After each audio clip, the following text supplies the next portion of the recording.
Please welcome our friend, Steve Young.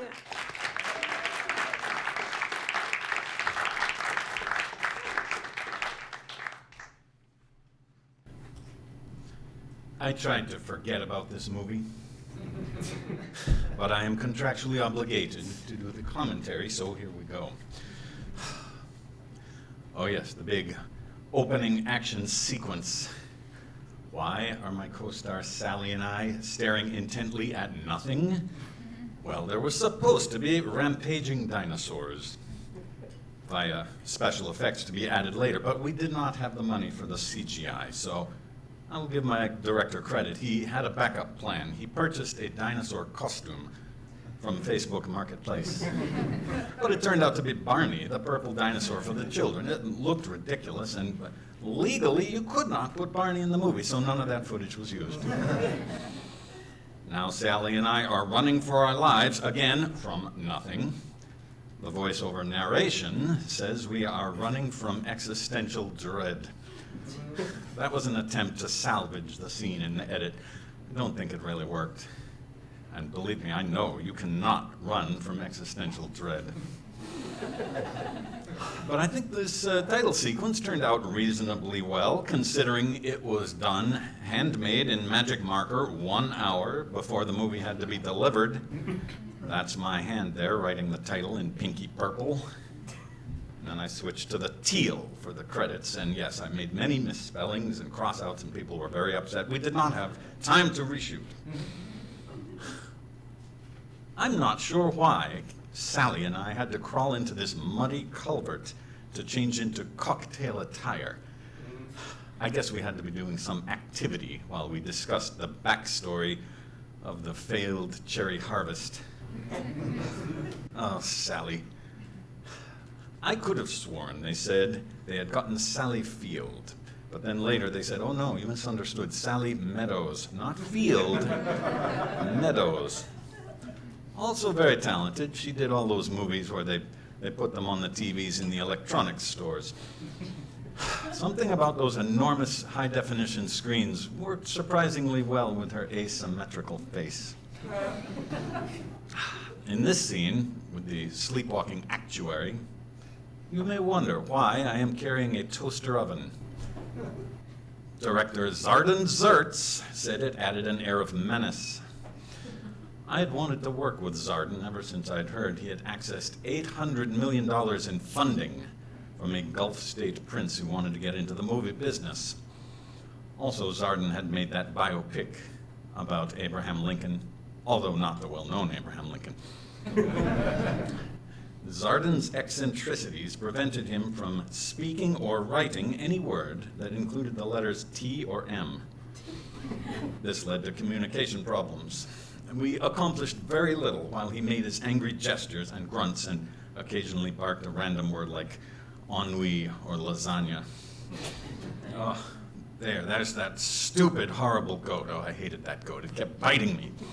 And I'm sorry, but no, those painted stripes did not make it look like a zebra. This scene, this was all stock footage. I thought we paid for the upgraded versions with no watermarks. Well, too late now. Another reason I wanted to do the movie was because I loved the script. It was by that writer who had created that very popular commercial for gel insoles. And this was a more medieval Game of Thrones type thing, and I was going to be the hero. I only read the first 6 pages. I'm not sure exactly how it played out, but it was a terrific role. But then it was rewritten by Sally Meadows and Lester, the craft services guy. Now, in their defense, yes, it would have been very difficult to pull off all those plagues and the vast network of enormous stone aqueducts. And there was also some legal trouble about the title, Even More Games of Thrones. Sally had an assortment of vintage 1930s outfits that she wanted to wear on camera so they could be tax write-offs. And Lester's cousin owned a 1935 pickup truck. And then the Prince of Gulfania said, oh, can it also be about dinosaurs? So that's how we ended up with dinosaurs during the Great Depression robbing banks.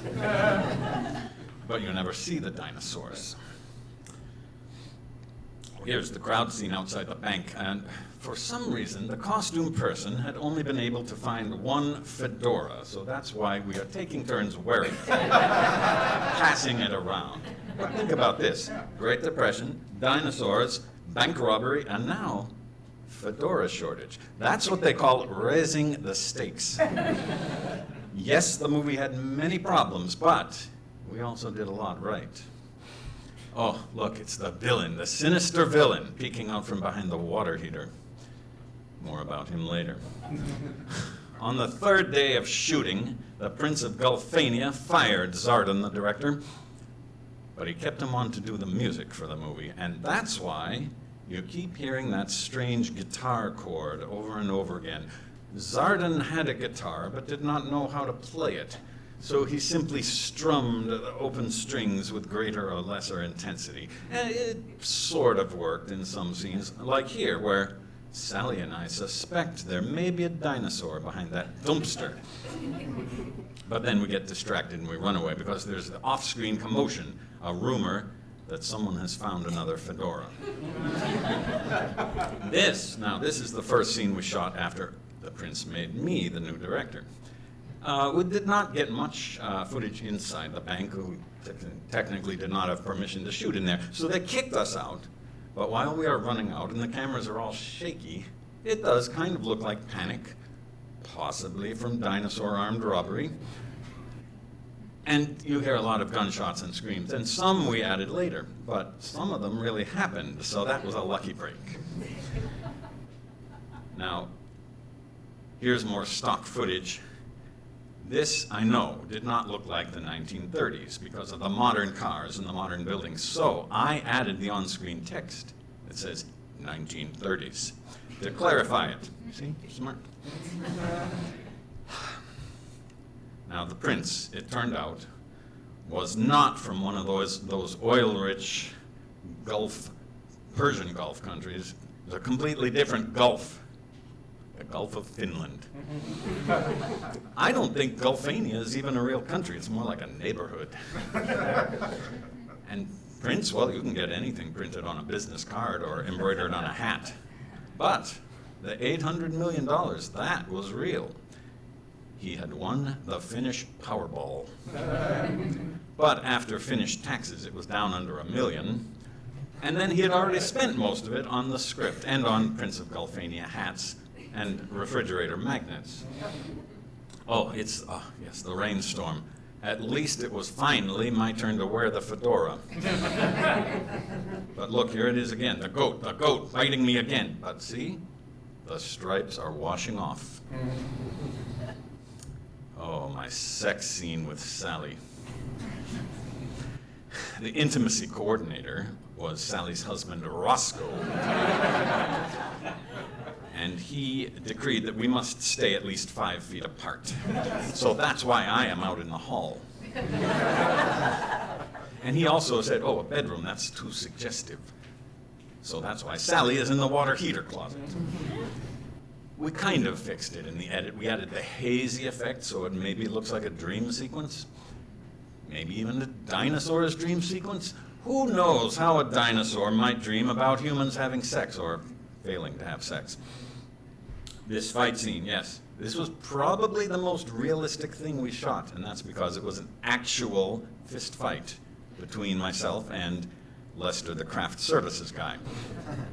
He had served gluten-free crackers when I had requested regular crackers, or maybe it was the other way around, I don't recall now, but I had had enough. At this point, the camera people were shooting constantly, just trying to get something, anything that we could use. And we realized, oh, this fight scene is actually kind of classic. So I reverse engineered the script. I tweaked it.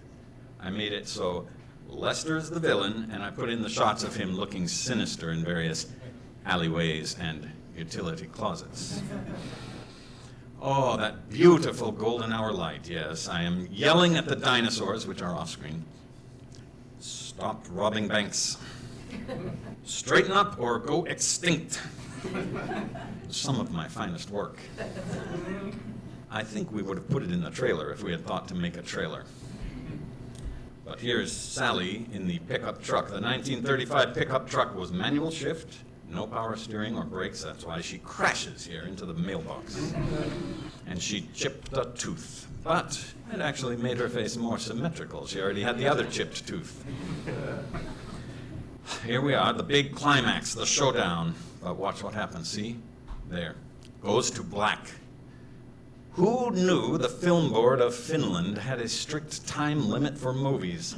They cut out and threw away the entire last 11 minutes. It was heartbreaking.